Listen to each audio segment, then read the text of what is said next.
বরবাদ ঝড়ে কাঁপছে সারা বিশ্ব। শুধুমাত্র বাংলাদেশ নয়, দেশের বাহির থেকেও প্রায় ৬,০০০ কন্টেন্ট তৈরি করা হয়েছে বরবাদ সিনেমার চাঁদ মামা গান নিয়ে।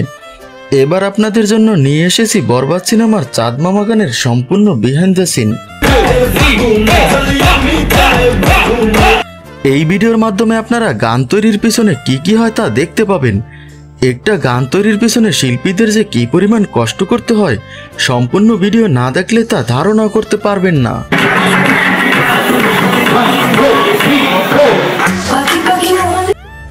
মুম্বাইয়ের একটি নামিদামি সেটে বিভিন্ন অ্যাঙ্গেলে 13টি ক্যামেরা বসানো হয় এবং গানটির নাচের দৃশ্যে প্রায় 200 লোক অংশগ্রহণ করেন। গানটির সম্পূর্ণ কোরিওগ্রাফার করেন আদিল শেখ। শাকিব খান এবং নুসরাত জাহান একটু একটু করে প্র্যাকটিস করেন, তারপর আবার শুটিংয়ে অংশ নেন। আলো আঁধারের খেলায় ছোট ছোট মোট 70টি শটের মাধ্যমে গানটির কাজ সম্পন্ন হয়। চাঁদ মামা গান মেকিং এর সময় পরিচালক মেহেদী হাসান হৃদয় সহ ইতিপূর্বে বলিউডে কাজ করেছেন এবং আরো 4 জন কলাকুশলী সেটে উপস্থিত ছিলেন। তো বন্ধুরা, আজকে এ পর্যন্ত। ভিডিওটি ভালো লাগলে একটি লাইক করে দিন এবং চ্যানেলটিকে সাবস্ক্রাইব করে দিন। সবাই ভালো থাকবেন, অনেক অনেক ধন্যবাদ।